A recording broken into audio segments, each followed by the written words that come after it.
All right, so we'll just wait a little bit longer and I'll talk a little bit more as people file in.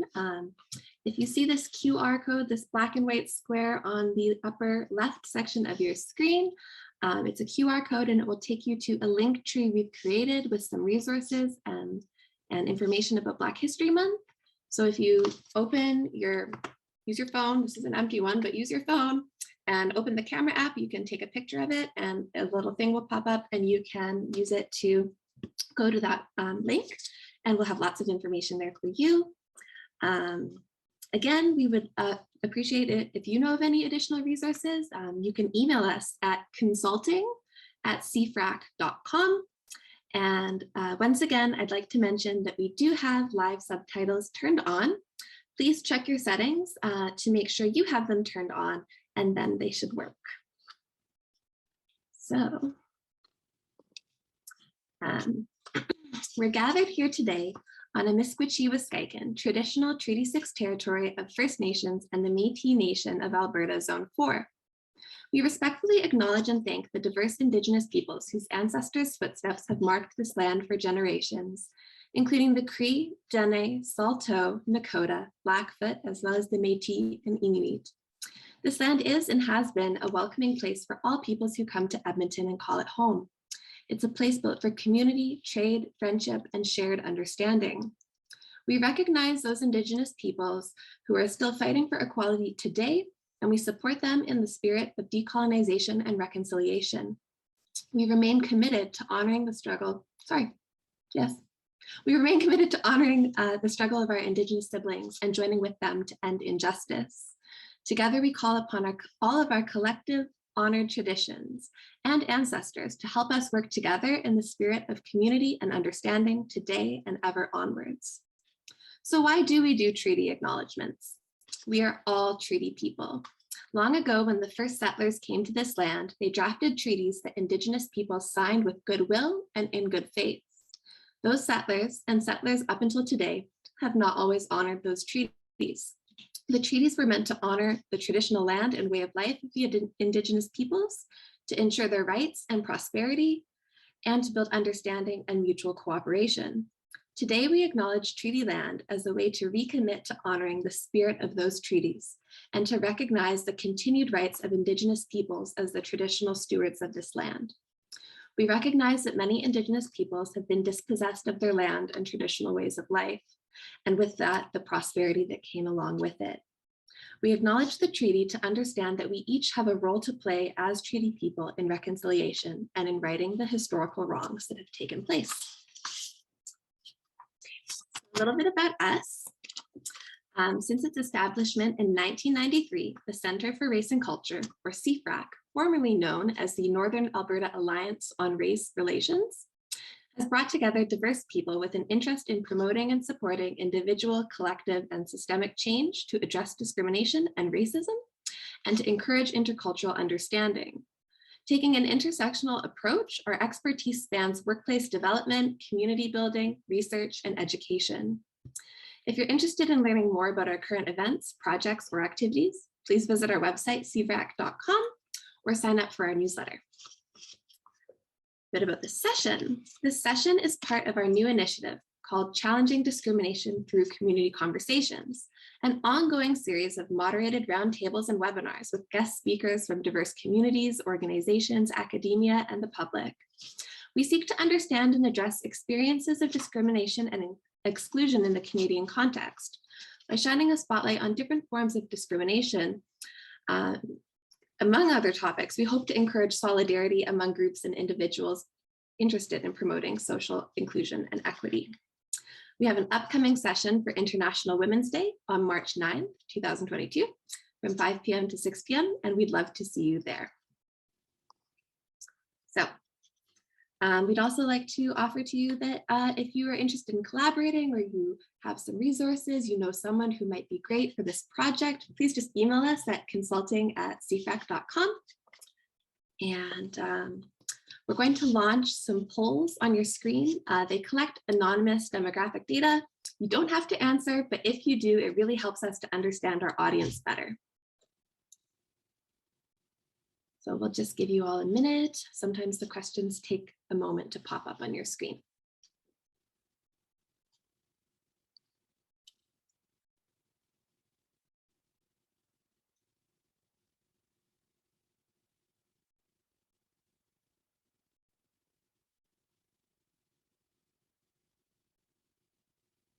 Awesome, thank you so much for answering. That's great. So we'll just wait a little bit longer as the responses roll in.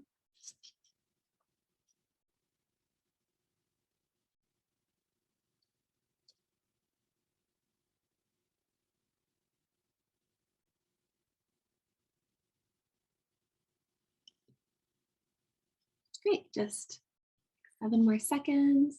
I see someone is using the Q&A button. That's awesome. If you have any questions that you'd like to ask our speakers, yes, press the Q&A button, send in those questions. We'll get to those towards the end of the session. All right, I think we're ready here to go on. And I'm excited to introduce you to our speakers for this evening. Oh, the computer yells at me. I don't know if you guys can hear that. So I'd like to introduce you first to Donna Coombs-Montrose, a founding member and current board member for the Alberta Labour History Institute. Donna also volunteers for the Caribbean Women's Network and the Southwest Edmonton Seniors Association. Donna is a past board member and president of the Kerry West Festival. She was also involved with the City of Edmonton's eCamp projects related to the Black community and the Canadian Multicultural Education Foundation. Donna has abundant experience teaching Black history to various schools and also partakes in church organized support to feed the homeless from time to time. Next, I'd like to introduce you to Helen Abonason. Helen Abonason is the founder and president of the Africans and African Descendants Friendship Club of St. Albert. She's also a wife and mom to 2 lovely kids. She emigrated to Canada 12 years ago and is a resident of St. Albert. Next, I'd like to introduce you to Bashir Mohammed. Bashir Mohammed is an Edmonton-based writer. He is interested in Alberta's history and how past legacies connect to the present. Aside from his day job, he spends his free time cycling or researching historic stories. Lastly, I'd like to introduce you to our moderator for this evening, Mansouri Madares. She is our senior consultant at CFRAC. Mansouri holds a PhD from the University of Alberta with a focus on community, intersectionality, and transnational feminisms and storytelling. She joined us in January 2020 as our senior consultant, overseeing our consulting services and developing educational programs such as gender inclusivity in the workplace and challenging discrimination through community conversations. This is our panel for this evening. I thank you for your attention. Please continue to use that Q&A button to ask the panel questions, and I will hand the event off to Mansouri and our wonderful speakers. Thanks so much, Serafina. Hello, everyone, and thanks for joining us.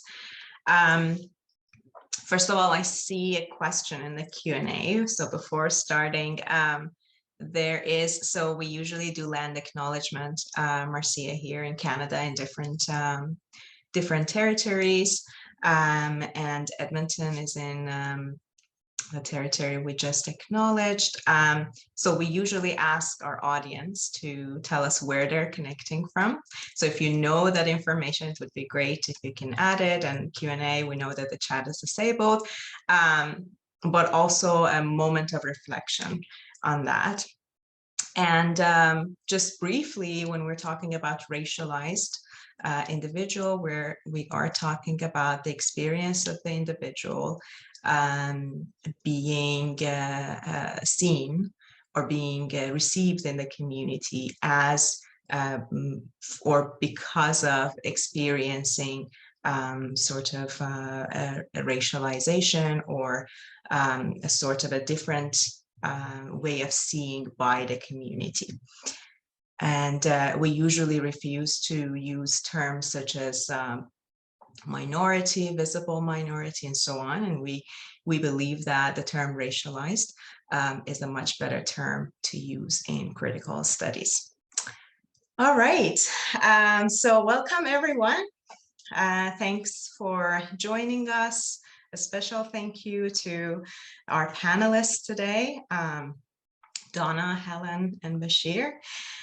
We have received a great number of questions and comments from our registrants for this session. We have seen a great interest in this session, and we're hoping to answer a few of them. Starting maybe with the most important question of the day, probably, which is, what is the significance of Black History Month in Alberta? All of us who are gathered here, I know we can relate to this definitely. We have our own points and reasons for being here. But I would like to ask our speakers to share with us from their own perspective and point of view, and share their experience with us of the significance of celebrating Black History Month in Alberta. So maybe we can get us started with Helen.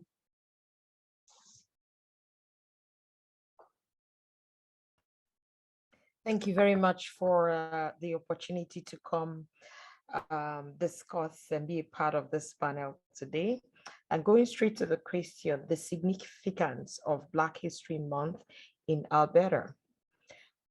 Black History Month is an opportunity for us to remember and celebrate the achievements of people of African descent here in Alberta. Sorry, St. Albert is my home. It always comes to my mouth easily, because this history is not everywhere. So it's important for us to celebrate it by way of bringing to fore. If people remember very well, some people might not know that there was a time here in Alberta where people of African descent were not recognized, were discriminated against. So over that period, lots of history has been lost. And so Black History Month, it's an opportunity for us to remember and celebrate people of African descent. You know, so it's so important. And if we don't celebrate over time, we also will become history. And if we don't have something in place, and just like you say, we don't want to call ourselves the minority, but the truth is we are in the minority. And if we don't intentionally do things to remember those that came before us, and in the process of remembering those that came before us, we are also documenting our own story for posterity, for people to remember those that lived, you understand, that made significant contributions to our society, whichever way. So that's, I believe, the remembering history, documenting, it's one of the important aspects of Black History Month in Alberta. Absolutely. Yeah, thanks so much, Helen. Maybe we will turn to Donna.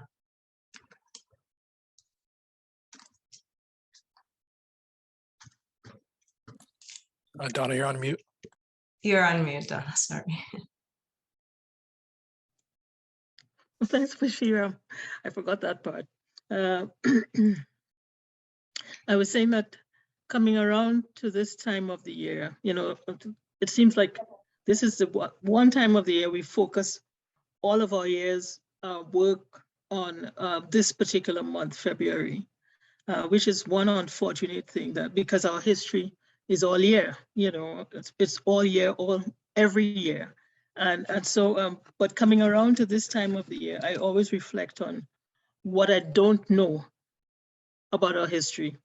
You know, sometimes when I read, say, like Bashir's post, you know, I was looking at all the places in Canada that have negative names in them, like John Ware, whom we celebrate every year in our history as one of the triumphs of the Black experience in Alberta, and has several schools, etc., named after him, was known as Nigger John, you know, and so the labels that were assigned to us, or to place names, Coon Valley or Coon River, or so many people of so many descendants of the Black community recognize that their relatives were just had these assignments in terms of names alone, that they were like nigger Don, John, or nigger Jim, or they weren't persons. And so this is an ongoing struggle we have in terms of recognition of what our history has done to us, how we unpack those layers of systemic racism continues to be a challenge every time we come around to February. Okay, what advances have we made? You know, that's what Black History Month means to me in terms of recognizing or making an assessment of what valleys we still have to cross or what mountains we still have to climb in order to be considered people of equal value or respect or worth, or how we empower ourselves, etc. So it's always a time of reflection for me, as well as a time of triumph in terms of recognizing, well, we have a Black oiler now, another Black oiler, who happens to be of Trinidadian heritage. His father is from Trinidad, Darnell Nurse. So I look around the city or the province and I try to identify, okay, what areas have we grown in? What are our reflections for this time of the year? So that's what Black History Month means to me, is a compilation of things in different areas. Absolutely. Thanks so much, Donna. And then next, can we hear from Bashir on the subject? Yeah, for sure. So for me, the significance of Black History Month, and I guess Black history in general in Alberta, is that you can draw a very direct line from the segregation, that occurred in the 1910s, 20s, 30s, to a lot of the discrimination that remains. So this can be, disparity in policing. In my past life, I was one of the founders for Black Lives Matter Edmonton, and we uncovered the carding data that showed that Black and Indigenous people are disproportionately more likely to be stopped. That data and the subsequent media attention was not an isolated thing. It wasn't something that just happened, in 2017. It was a part of a long history in Alberta of Black discrimination, or discrimination against Black people, the dehumanization of Black people, and obviously the over criminalization of Black people. So to me, the reason I study this history is so we can make that line clear, so we can see that connection. Otherwise, in the modern day, you're going to have Black kids growing up thinking that their experiences are isolated, that their experiences are not a part of a bigger picture. And to me, that's tragic. So to me, that's the significance of Black history in Alberta. Absolutely. Yeah, that's a great point. Thank you. Maybe we can continue with you, Bashir, on the next question, which is, speaking of the projects that I know all of you have been part of in order to uncover Black history in Alberta, right? We know that, Bashir, you've been working on this project, right? You've been in different stories, your work. And so, starting with you, what can you share with us about the challenges of uncovering Black history in Alberta? Yeah, for sure. So I guess the main thing is a lot of records are just destroyed. So Lulu Anderson, she was a civil rights figure who in 1922 sued a theater in Edmonton for refusing her entry. She lost her case, but it was like a 6-month court battle. And all that remains are news clippings, occasional immigration documents I was able to find, but her court records were destroyed by the province. Charles Daniel, who did something similar in 1914, the same year Viola Desmond was born, his records just end. Like, you read about the court case and then it just disappears. So I think that's a large part of it, because this history was not valued by the establishment in Alberta. A lot of the records were just deleted, not seen as important. So I guess that's the main thing. It's hard to get access to this information, and it's often a lot of painstaking work. The second piece, and I guess the more modern piece, about the way Black people are impacted here currently is that it's harder to even get modern data. From my experience at BLM Edmonton, it took a long time to get carding data. We even tried to get data on the school resource officer program to see how Black kids are impacted in schools. And instead of receiving that information, we were quoted $64,000 by the Edmonton Police Service to access basic race data. So in general, anything to do with race in Alberta that paints a bad picture historically has been either destroyed, hidden, and that's continued. I'll speak about this line. Like that line is continued to the modern day, where there's a lack of appetite and hesitation to release the data and keep it hidden.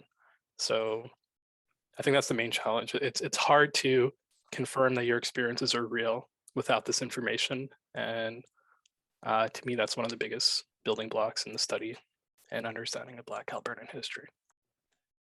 Absolutely, and how important it is to, as we discussed, to know about those historical facts, right? What went wrong and how, and what can we do now about it, right? We need to know about those things, and you're right. We deal not just Alberta-wide, but Canada-wide with lack of race-based data, right? And the fact that we need a lot more of that can present these challenges. Maybe we can turn to Helen. What are the challenges of uncovering Black history in Alberta as you have faced them? Okay, as someone living in St. Albert, I would say some of the challenges is that it's difficult to even see people of African descent to share their stories. That's like starting from that angle. It's difficult because from the census, it said that people of African descent living in St. Albert, they are about 600 or 700 in number. So in a city of 66,000 people, you only have about 800. And for you to be able to reach them, so you have to, because there are people that have been here for ages. So it's a lot of work for someone like me that started a group. It took a lot of stopping people in the library, in the mall, and people are always in a hurry, right? Nobody wants to be stopped and asked, oh, you're of African descent, do you live here?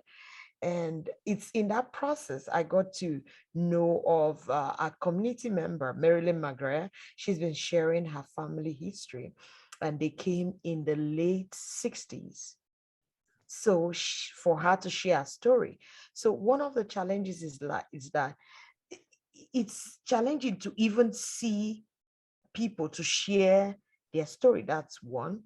And two, the documents, just like Bashir said, it's difficult for you to get this history because it's not properly documented. And it's also not taught in the schools in the proper way, you know, because they teach the underground, something about the underground rail, but nothing before that and nothing really after that, what's currently happening. You understand? So those are some of the challenges that I would say it's surrounding how to uncover Black history, because there's no consistency in documentation of this history. And trying to get our own people that have been here for a while to tell their stories is also a challenge, you know? So, and for us in St. Albert, that's part of the reason why we decided to start the African and African Descendants Friendship Club of St. Albert. That way, we can first bring ourselves together and begin to discover each person's heritage and document it.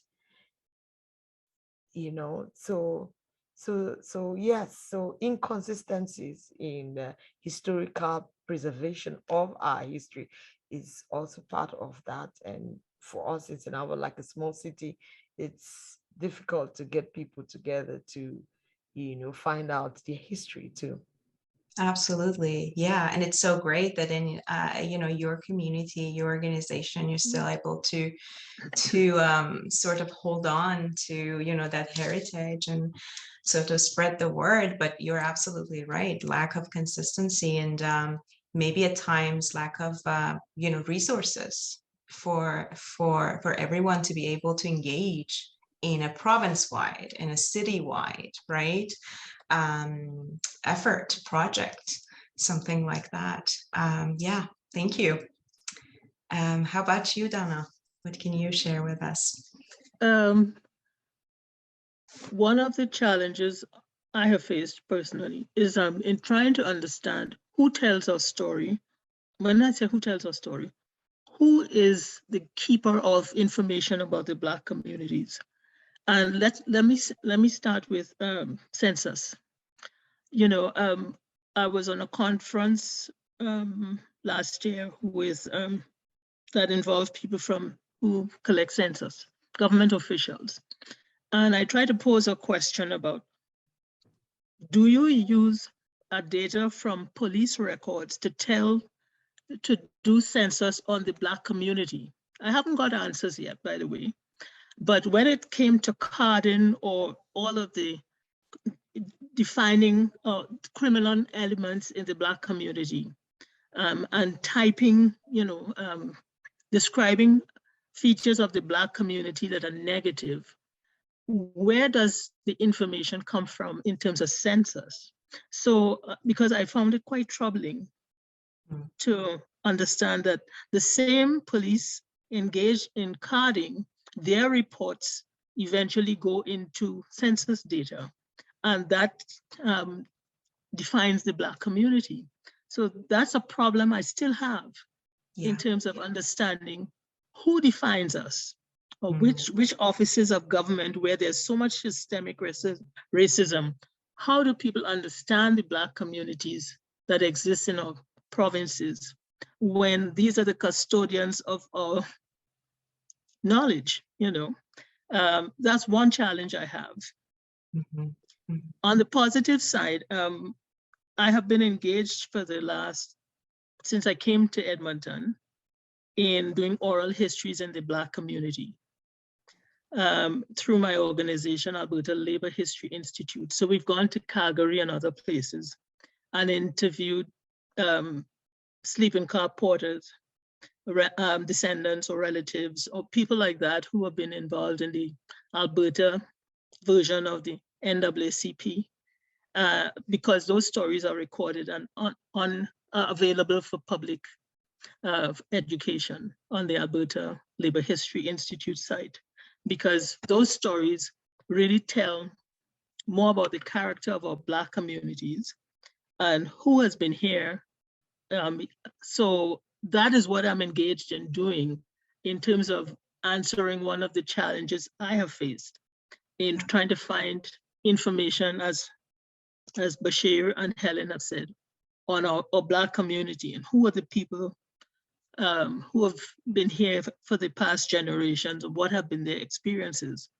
Even when I was in Cary West, I made it a point to emphasize that those who have arrived here in the 50s or 40s even, from my region, from the Caribbean, whatever they've brought with them in their suitcases would be clothing, but in their minds would be their heritage. And so I've tried to record some of that information that people have allowed me to do, of what their heritage is, or how do they interpret the heritage that they've brought into this new environment. Because I think those are the pillars on which we have to stand, where there isn't government documents that are available to us. We have to seek other sources. When I read some of the information you've published, Bashir, I am inspired to try to find out, okay, where are the remains of somebody like Dan Williams? Was there a cemetery? Is there a cemetery for the generation of African Americans who thrived here in earlier than the current period. You know, where were the remains of the fur traders who were Black? Where were they disposed of? Whether it's in Fort Saskatchewan or St. Albert, what did they do with the remains of people they criminalized in our history, in our past? Did they throw them in the Saskatchewan River?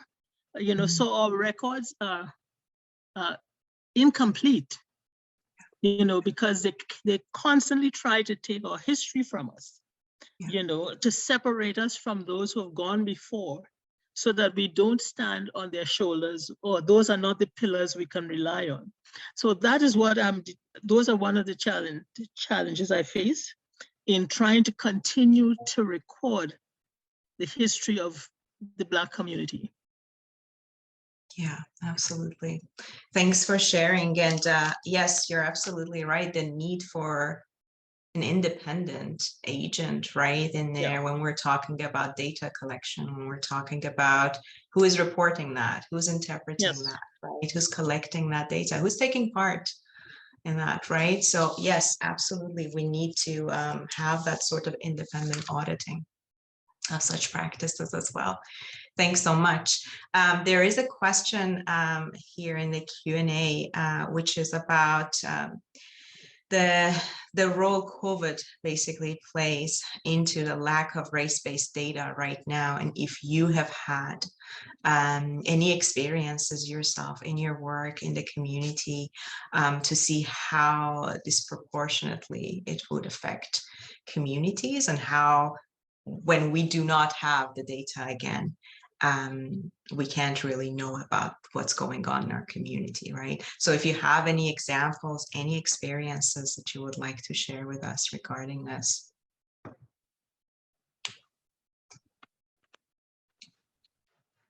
Yeah, when COVID popped off, I was on the board for the Somali Canadian Women and Children's Association.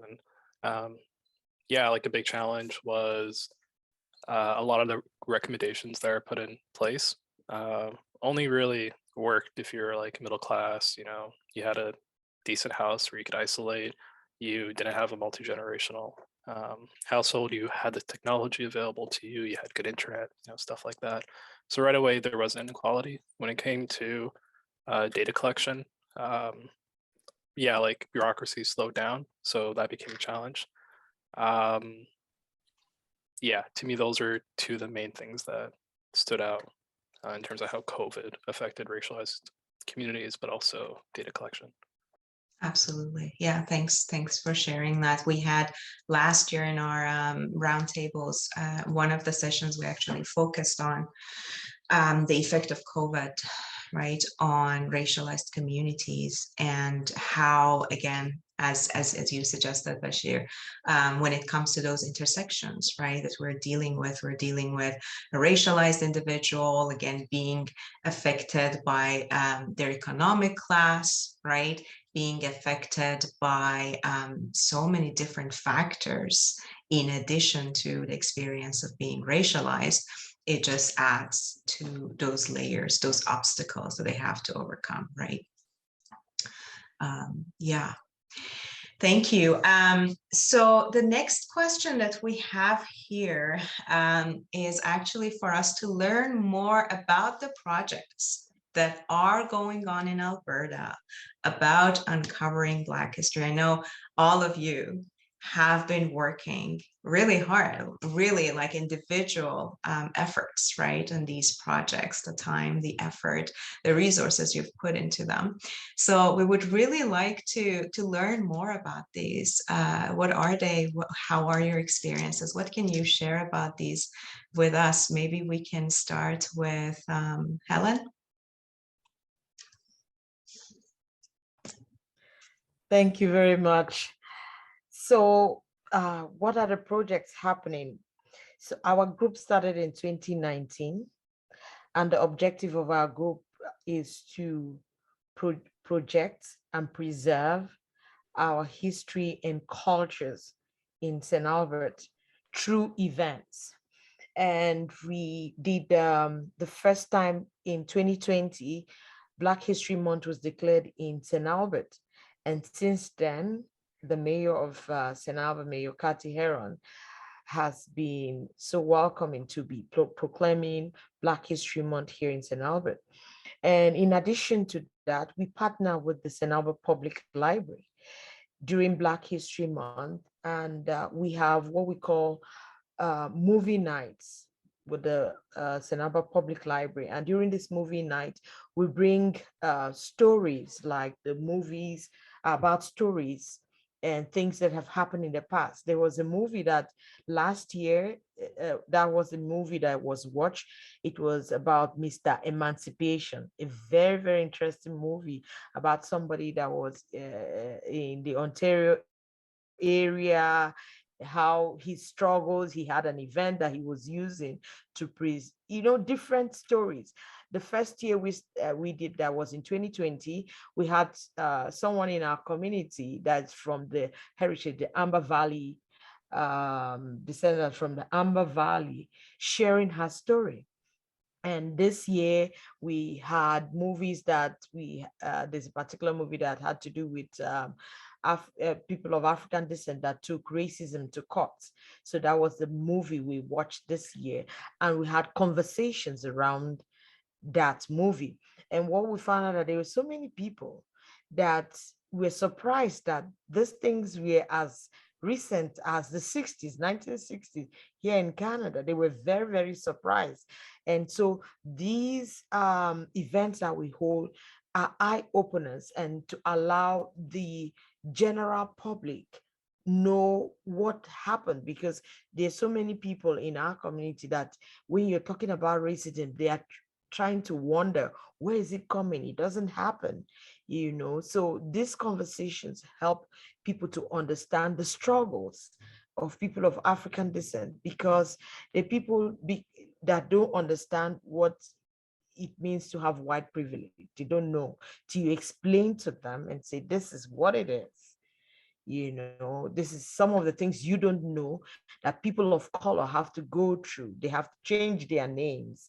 They have to speak in a certain way, because people will say, oh, you're not speaking the English, I understand. So those are the things. So when we have these movies, we now have a conversation, a period after it, where we now discuss.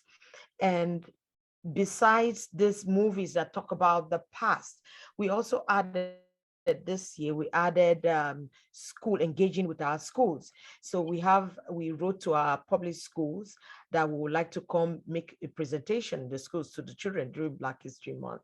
So we have some of our community members that went into the schools and discussed with the children. They made presentations, and we're looking at the period before the Underground Rail and what's currently happening now. So we have those conversations. And we also have the A Taste of Africa. This year is going to be our third Taste of Africa in St. Albert. So for those, if you know St. Albert very well, I'm sorry, I've said it's a predominantly white community, but Taste of Africa is one of those events where we project our culture in a very, very relaxed way. So while we discuss the difficult conversations of racism, discrimination that happened in our past, we know that there are so many people that are still coming from Africa and the Caribbean, from the US, that they don't have a link to that history. We're also teaching people coming that this is a Canadian history, that they don't know. But at the same time, we're helping them to preserve their culture and for them to project their culture in a beautiful way so that they are proud of this culture, and they help preserve it here in St. Albert through A Taste of Africa. So, and in addition to Black History Month activities, we have what we call It Takes a Village to Raise a Child. It's an event we started in 2019, and we do it during the fall, the spring and the fall. It's where we bring our children, we talk to them, listen to their challenges. So we create a village, that makes them have confidence and have that trust that their community thinks about them beyond what the whole city, the province does. We as a community, we think about our children. We make sure that they have confidence in their color, who they are, and give them a sense of community. you know. So these are the things, and we're hoping that this summer we're going to open a youth resource center for our kids, where we teach them extra, you know, extra skills. So these are the will I say, the programs that we are doing here in St. Albert for you know, that ongoing things that we're doing, you know. So, and we also have all adult events. It's just that it's a lot of things that we do.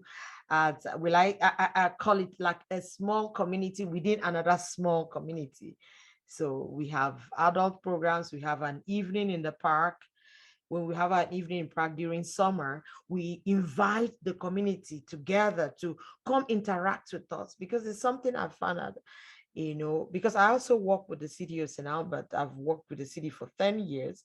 I found that we rarely see people of African descent in events around St. Albert, because most people are like busy with their families, trying to get a job, trying to settle. By the time they settle, things have moved. They're not so used to coming out for community events. So our event is also an opportunity for St. Albert residents to know that there's a huge African descent community in St. Albert. So we create events around ourselves to bring us out for people to see and appreciate the diversity in our community. Yeah, thanks for sharing, and how important it is, as you suggested, especially for the youth, for children, right? Nowadays, we hear a lot of discussions, a lot of talks about the importance of including that representation, those stories, those histories, basically, in, you know, the way we're educating our youth. And these instances, these opportunities that you create for them to see a representation, to be able to connect to that heritage, very valuable. Thank you. Yeah, let's hear from Bashir and about the project that you've been working on. Yeah, so in the past, my focus has mostly been on data, so carding data, also going into the archives. And the reason I do those two things is to prove that what's happening is real. So carding to show that, you know, there was and still is discrimination when it comes to policing. The history to show that we also have a history of segregation, but also a strong history of civil rights. And I'm going to be continuing that. So right now I'm actually posted to Victoria. I'm a naval officer out here. And while I'm out here, I'm still doing a few projects focused on Edmonton. I can't speak about them, but some of them have to do with policing and specifically research and data. And the other areas are obviously the archives and digging deep to supplement the research I've already done. So can't really speak about the policing stuff I'm doing because it's a little much, but in terms of future projects, that's an area I'm going to be focused on and an area I'm going to keep working on after the Navy. That's great, thank you. And speaking of Cynthia, you were asking about newsletters, newspapers, e-magazines. We have put together a little resource. We share the QR code at the beginning. We will show it again towards the end. And by scanning that, you will see the links to some of the projects that we are talking about here. But we're also hoping to add to that. We know that we're representatives of the government, the city in our sessions. And if there are ongoing projects, we would be happy to share those links with everyone. You will be receiving that link in a follow-up email as well after this session. Let's turn to Donna. Yes. A lot of the energy in our communities have in the past been engaged in trying to establish our organizations. And so we have pulled a lot on our social values or those aspects of our heritage that reinforce for us community and togetherness and our social beings.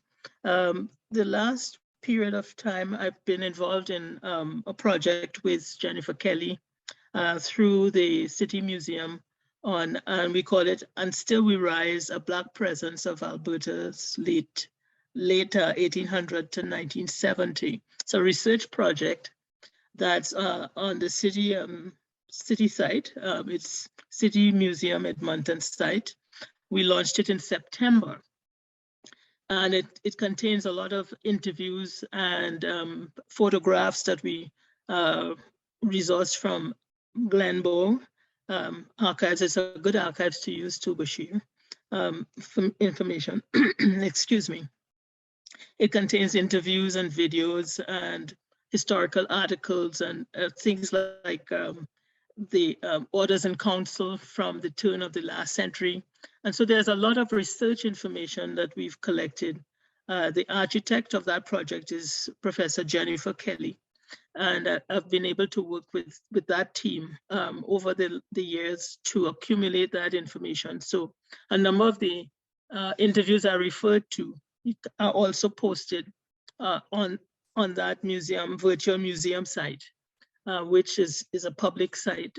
So it's open to anyone who wants to review it or to use that data for teaching or other purposes.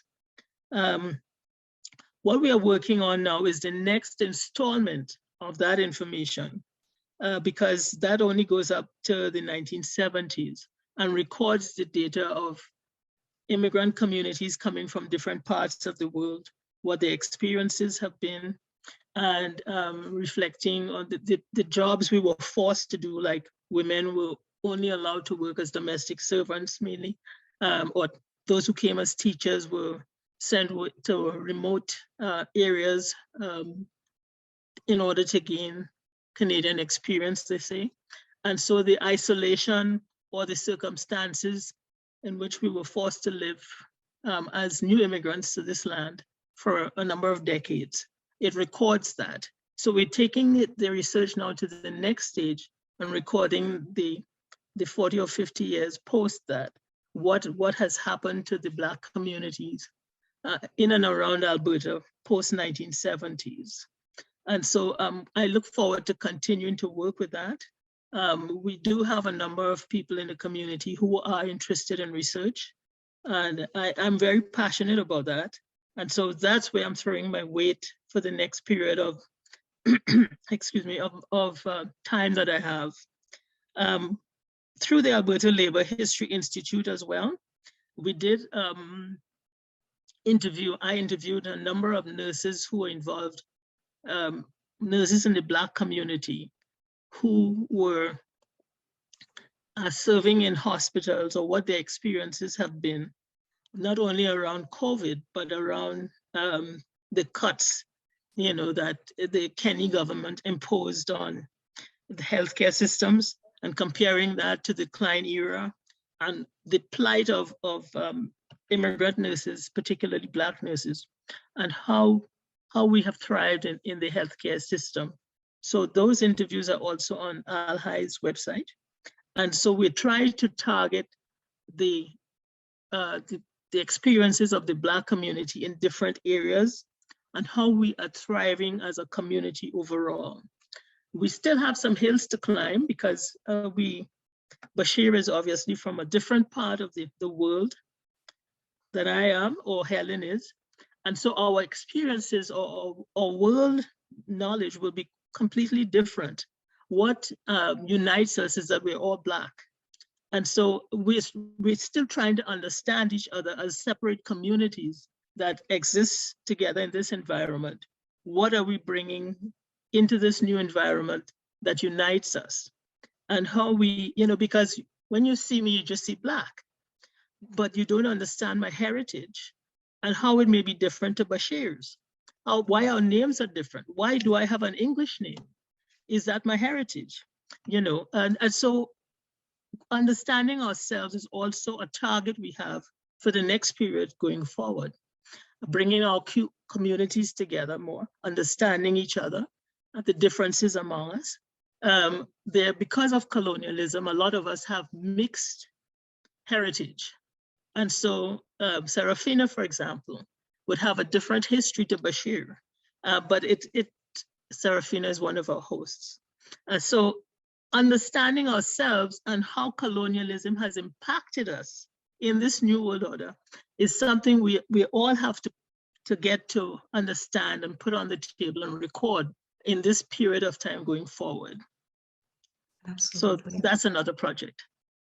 Yeah, such a fascinating project, the one that you've been working with Dr. Kelly, right? And we have learned quite a lot ever since we got familiar with it. There are lots of, for those of our participants who are interested in learning more, that's another great resource. We've shared that in the link tree that we are sharing with you. And I think, Donna, to some extent, you actually answered Cynthia's previous question, which was about the, you know, what communities make the Black Albertans, right? The fact that it's an ongoing project, right? That the communities are actually trying to uncover a lot of that, to see those connections, to see the different heritages, right, that they bring to the community.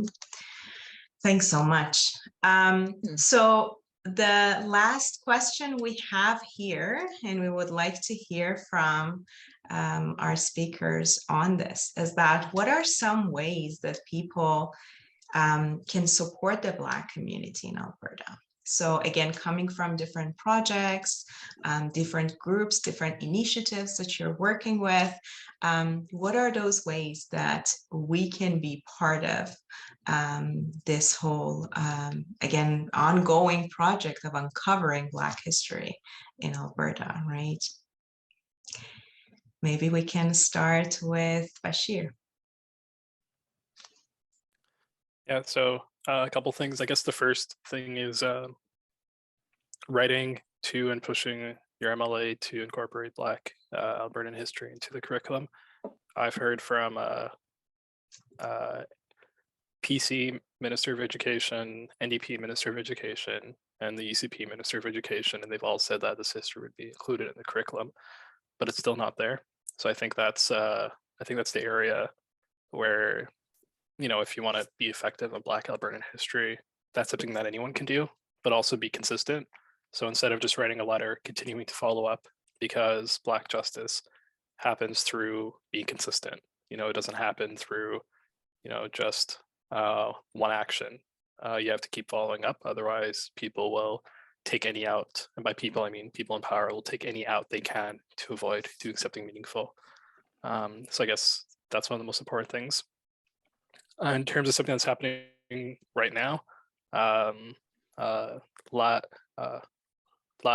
George Toole was murdered in Calgary a couple of days ago. His family has a GoFundMe if you want to support his family, but also read about that case, you know, understand what the community is asking about, why people are outraged, why people are outraged that force was applied, that those officers were ill-equipped, because, you know, that's an awkward conversation. You know, we can speak about Black Lives Matter, but when something actually happens here, a lot of people choose to check out. So that's another thing people can do: support the family, but also understand the calls for police reform and what that actually means in the Canadian context and not just the American context. So I guess those three things are things people can do today. Thanks a lot for sharing. Donna? Yes, I think the question of support in the Black community, I think a layer of support that is really needed. A lot of parents have expressed, Black parents, the question of how their children are treated in the education system, especially new arrivals. Where your children are placed in the education system, how much they're misunderstood, how much they are devalued in terms of the education they're coming into the new environment with, where we have come from, language barriers and that kind of thing. So we find that a lot of our children have a disadvantage in entering the education system here, mainly because our communities are misunderstood. The values of the education we have in other places when we arrive here. So I think one successful intervention I have seen is through the Council of Canadians of African and Canadian Heritage, CASH, which has a tutoring program. The Africa Center may also have tutoring programs that address the needs of immigrant Black children in the education system and helping them to thrive or to understand or to succeed. So some programs have been running for some time, like CASH has been running for 30 years, I think, in trying to find new parents or new children in the education system and train them in whether it's mathematics or English or social sciences to help them to succeed in the current education system in which they're thrown. So that is a way in which, to me, Black parents can really support this goal of helping their children find the organizations that would support you or assist you in navigating the systems or helping your own children, because a lot of immigrant parents who come here, they're working at least one job, sometimes 2 or 3. And so they don't have the time or they don't have the knowledge to really tutor their own children. So you can imagine in this COVID period, having to be your children's teacher at home, what a dilemma it might have produced for parents who are trying to put food on the table and trying to hold on 2 jobs to do that. So that is where I think our community can play a greater role in galvanizing that kind of support and finding that organizational contact that will help you navigate those boundaries. Yeah, absolutely. Thank you. Thanks, Donna. And yeah, we have a couple minutes left. Hopefully we can hear from Helen as well. Yeah, can end this session that way. Thank you. So what are the ways that people could support the Black community? For us here in St. Albert, one of the ways is publicity. I found that if we're doing something and people don't know, it looks as if we don't exist.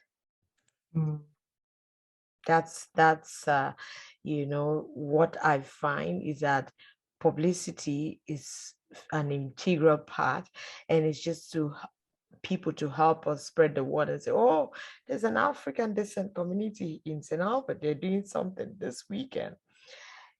And it's a lot of work. There's so many people that they might see it and like, oh, I'm not from St. Albert, I don't live there. But even if you don't live there, you could help spread the word about what we're doing.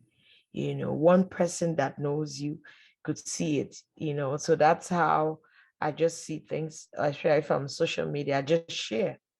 You know, you never know who is going to hear it. And at some point, we know people are at different stages of their life. There are people that I met 3 years ago when we started, they were kind of not interested, because it's, you know, for someone to leave Edmonton, that's how I see it, to want to come stay in St. Albert is just like, oh, I just want to be by myself, right? So patience is a lot. We end up, we have to be patient with people because they are from different stages of their life. You know, so we just use patience. There's sometimes you see people of African descent, you tell them about the association and just like, no, not interested. So they're different people, right? So publicity of anything that we're doing is so important. So what will people could support us with is sharing. We have a Facebook page, it's called African Descent in St. Albert. We have a Facebook page and we have an Instagram account. It's African Descent St. Albert. We have Twitter. So if you see, just help us share. You know, the more people know about what we do, the better. people could join hands. And if you're free, like this Saturday is our third Taste of Africa in St. Albert. We still have lots of tickets that the tickets are not very expensive, $12. $12, you enjoy 2 hours of entertaining, educational event, because it's going to be dancing, singing, poetry, drumming, armchair travel, food tasting, traditional fashion parade for two hours. But it's also an opportunity to mingle. It's an opportunity to project ourselves in our community. So we want support. This kind of support is come out and support. The more faces, the better. There's something we say in Africa that people are your wealth. So people coming out make us rich, coming out to support us, buy the tickets. It makes us rich, not financially rich, but gives us an image. You understand that these people are more in this. We might not be more in the numbers per se, but we're strong when we're together. So yeah, very true. Thank you. And yeah, just looking at that QR code, if possible, and I think next slide we have that again. So again, we are sharing resources. If you scan this code on the screen, some of the works that we've been talking about are already shared in that link tree, and we will be adding to those. We're asking our speakers and anyone who has been attending this session to please share those resources with us. There's another one from University of Alberta, the Dr. Bukola Salami's team. The resources for Black parents is another good one that is shared in that link. But yeah, this is an ongoing list. Please let us know. Thanks for sharing some of those in the Q&A as well. Thank you, everyone. A special thanks to our speakers. This was a very educational session for myself. And I think for our participants as well, we learned a lot, and we hope that we can support these initiatives in our community and continue learning about Black history in our community. Thanks so much, everyone, for attending the session. Have a great evening, and see you on March the 9th on the International Women's Day. Okay. Thank you for hosting it. Thank you. Thank you, Mansour. thank you so much. Have a great day. As well. Bye-bye.